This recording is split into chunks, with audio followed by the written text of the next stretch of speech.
नमस्कार गुरुजी। मेरा सवाल ये है कि आज़ादी के नाम पर क्या हम अपने संस्कारों को तोड़ रहे हैं?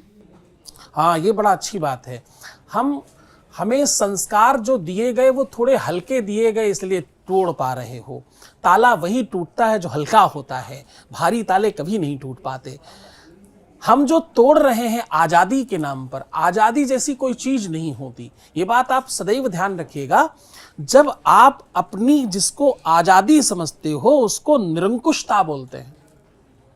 जब भी निरंकुश होंगे आप, जिस भी तरफ आप ज्यादा ध्यान देंगे, जैसे आप खूब खाने पर ध्यान दीजिए, खाना खाइए, खाना खाइए, खाना खाइए, खाना खूब खाइए, जो अच्छी चीज मिले खाते रहिए, खाते रहिए, खाते रहिए, भागते रहिए खाने की तरफ। क्या होगा? शरीर अव्यवस्थित हो जाएगा, आप बहुत धीम सीम हो जाएंगे, खूब मोटे हो जाएंगे, खूब अगड़म बगड़म हो जाएंगे, और वही नहीं होगा, बीमारियां बढ़ेंगी, अव्यवस्थाएं बढ़ेंगी, शरीरम व्याधि मंदिरम, तमाम तरीके की व्याधियां बन जाएंगी। और उस सूत्र से आप निपट जाओगे जहां ये कहा गया है, शरीर माध्यम खलधर्म साधनम, किसी भी साधना के लिए शरीर स्वस्थ होना आवश्यक है। उससे आप मुक्त नहीं हो पाओगे, आप वो साधना नहीं कर पाओगे। आप अगर ये आदत डाल लें कि मुझे रोज उंगली ऐसे ऐसे करनी है, तो एक दिन ऐसा होगा कि आप इसे छोड़ नहीं पाओगे। जो आप आजादी के नाम पर कर रहे हो, आज जितना कर रहे हो कल उससे ज्यादा चाहिए होगा।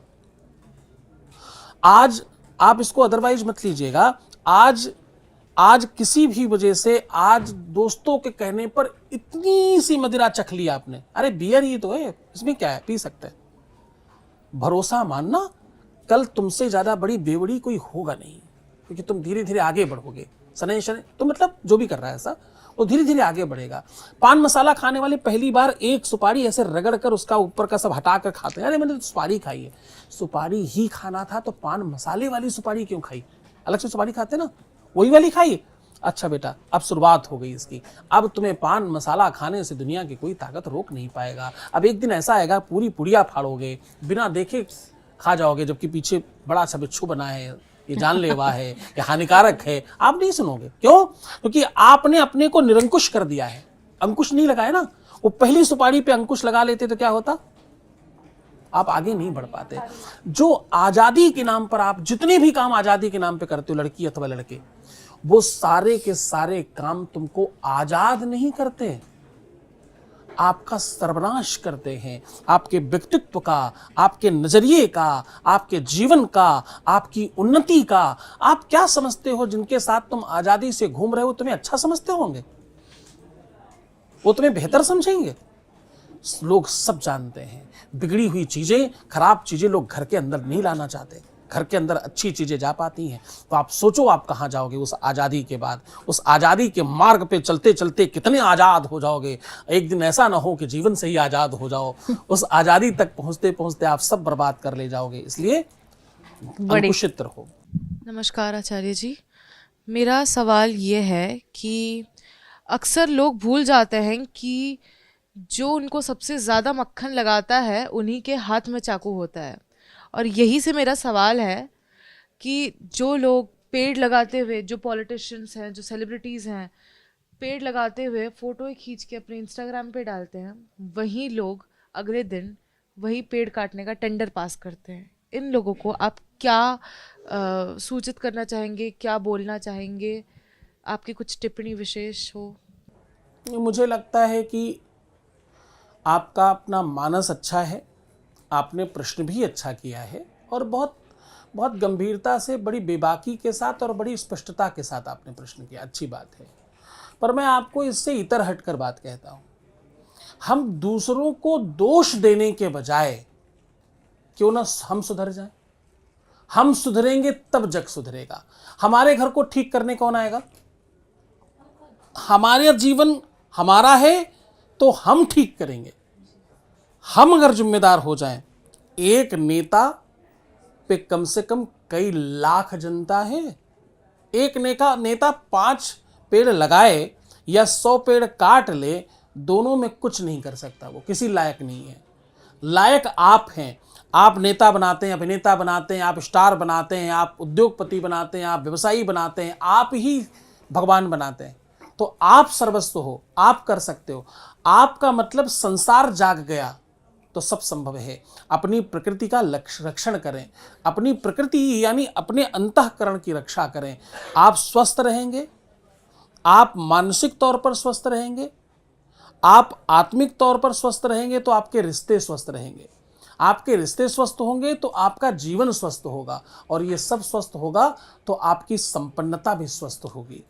तो जीवन के वो सब आदर्श दूसरों के लिए नहीं, अपने लिए लागू करेंगे हम, तभी कुछ स्वस्थ होगा।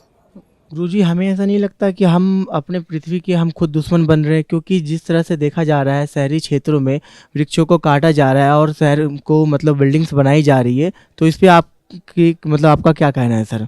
गुरुजी, पुनरपि जननम पुनरपि मरणम पुनरपि जननी जठरे शयनम। आवश्यकता विनाश से निर्माण की तरफ होती है। कहीं कुछ विनाश हो रहा है तो कहीं निर्माण करना प्रारंभ कीजिए, क्योंकि शहरों को विकसित होने से रोकना, उस पर टिप्पणी करना आपको धर्मगुरु बनना नहीं बताता। आप जहां किया जा सकता है वहां विकास कीजिए, जहां प्रकृति संरक्षण किया जा सकता वहां संरक्षण कीजिए। हर व्यक्ति अगर अपनी जिम्मेदारी समझे, निज धर्म बोलते हैं इसको, हिंदू धर्म, सनातन धर्म, हमारा अपना धर्म, सब धर्म है, लेकिन सबसे बड़ा क्या है? निज धर्म, हमारा अपना। हम दूसरे को धर्म क्यों सिखाएं? हम स्वयं क्यों नहीं धार्मिक हो जाएं? हम स्वयं क्यों पेड़ नहीं लगाएं? हम हर साल 5 पेड़ लगाने के लिए प्रयास क्यों नहीं करें? 140 करोड़ देशवासी हैं, पहले ही साल कितने पेड़ होंगे? 5 से गुणा करो, जितनी जनसंख्या है आपको पता हो। हम 100 करोड़ मान लें, हो सकता है 10, 20, 25, 50 लोग ना करें, 100 करोड़ को भी करो तो भी 500 करोड़ हो गए। तो 500 करोड़ पेड़ जिस दिन आपके यहाँ लग जाएंगे, क्या हाल होगा? चारों तरफ सिर्फ हरियाली दिखेगी, सिर्फ हरियाली, और कुछ नहीं दिखेगा।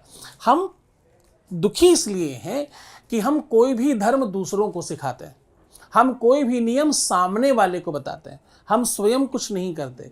हम जब तक खुद नहीं सुधरेंगे, हम ज्ञानी नहीं, हम अज्ञानी बनकर के ज्ञानियों को सुने तो जीवन बेहतर चल जाएगा। यहाँ संकट यही है कि हम दूसरों की कमियां निकालने के लिए तो खड़े हैं, हम ये कहने के लिए तो खड़े हैं कि तुम गलत हो, पर हम ये कहने के लिए एक बार भी खड़े नहीं कि हम भी गलत हैं। झगड़ा होगा, आपको लगता है अगर 2 लोगों में से एक आदमी हाथ जोड़कर खड़ा हो जाए, यार गलती हो गई मेरे से, मैं गलत हूं, कभी होगा? वो कहता है तुम गलत हो, वो कहता है तुम गलत हो, इसीलिए तो झगड़ा है। झगड़ा इसलिए नहीं कि गलत कौन है, झगड़ा इसलिए है कि कोई स्वीकार ही नहीं कर रहा है, कोई मान ही नहीं रहा है। तो साहब, दूसरों को नहीं, हमें खुद को सुधारना पड़ेगा। और ये तो तब है जब हमें पता है ये सब चीजें वो हैं जो हमको जीवन देती हैं। सबको मालूम, पर कोई नहीं कर रहा है। आप इतने लोग हो, ईमानदारी से सौगंध खा करके, अपने अपने माँ बाप की कसम खा के, सौगंध खा के बताओ कितने पेड़ लगाए आज तक? कितने पेड़ लगाए? सर मैंने तो एक लगाया, पर मेरे घर में 5 एक ही पेड़ लगाया आज तक? कितने साल की हो गई? सर 20 साल एक व्यक्ति को। अब इतने लोगों में एक व्यक्ति ने हाथ उठाया पहले तो, अब सोचो परसेंटेज निकालो, और एक ही पेड़ लगाया जीवन में, जबकि केवल आपके भोजन पकाने में 20 साल तक जो आपने खाना खाया है, उसकी एनर्जी बनाने के लिए जो पंखा चलाया, जो लाइट चलाया, उसको उतने भर को बनाए रखने के लिए कम से कम 100 पेड़ खा गई आप। माली से खरीद के लाया हुआ गिना जाएगा? कुछ भी लगाओ, मैं तो कह रहा हूँ घास भी तो एक लगाओ, कुछ तो करो। मैं आपको नहीं कह रहा हूँ, एक सामान्य वार्ता, ये आपको कहकर मतलब, और 140 करोड़ की तरफ इशारा है। आप तो एक हो, आप तो चलो कम से कम एक लगाया तो सही, लोग तो एक भी लगाने वाले नहीं है।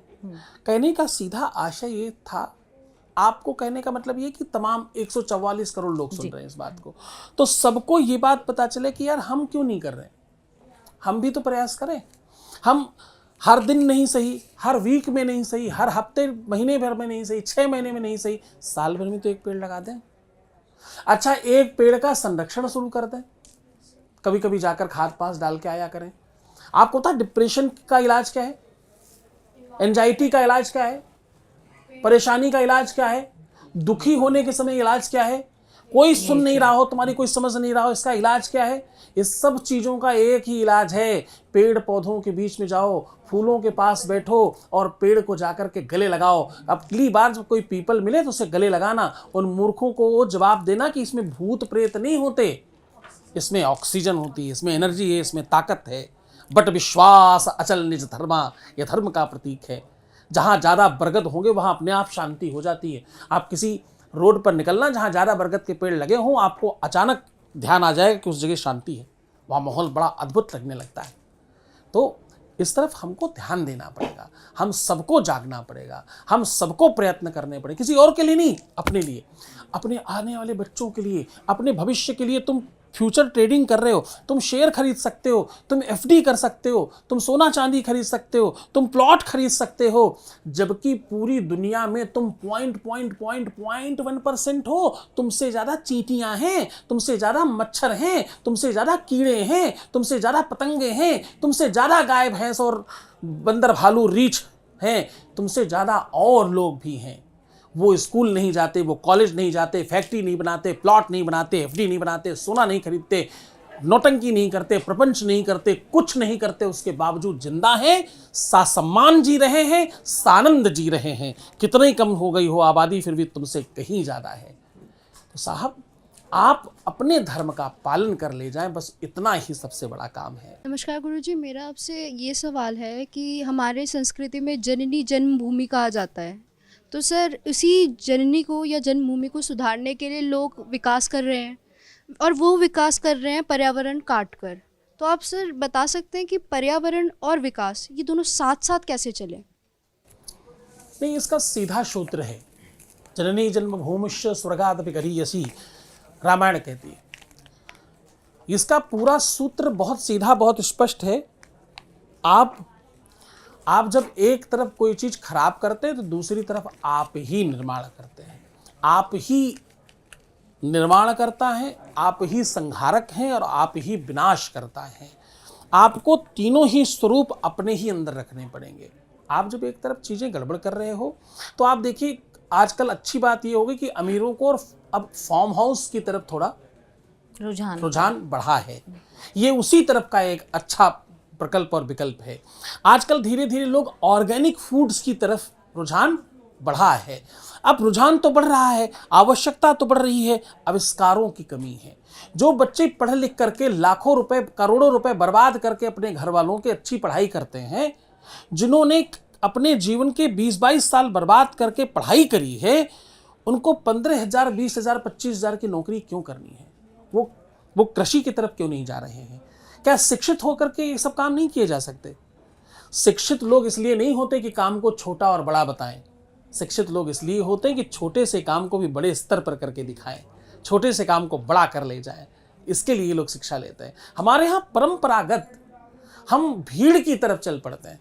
हम जो सब कर रहे हैं वही हम भी करेंगे, जैसे सब जी रहे हैं वैसे हम भी जिएंगे, जैसे सब रह रहे हैं वैसे हम भी रहेंगे। तो मुझे लगता है प्रकृति को समझो, अपनी नियति को समझो, अपनी प्रकृति और सिस्टम के आधार पर चलो। आजकल देखिए कितना बढ़िया शोध और रिसर्च हुआ है कि आप अपनी छोटी सी छत पर खूब सारी सब्जियां, खूब सारे फल फ्रूट्स लगा सकते हो। करना ही चाहिए। अनावश्यक हर हाथ में 50,000 लाख रुपए का मोबाइल तो लोग रख लेंगे, जिससे अमृत टपकेगा रोज। लेकिन 10-20-25,000 रुपए लगा करके ऐसा बगीचा नहीं लगाएंगे घर में जिससे सब अच्छा खा सकें, ऑर्गेनिक फूड ले सकें। आविष्कारों पर फोकस करना है, लोगों को जागृत करना है।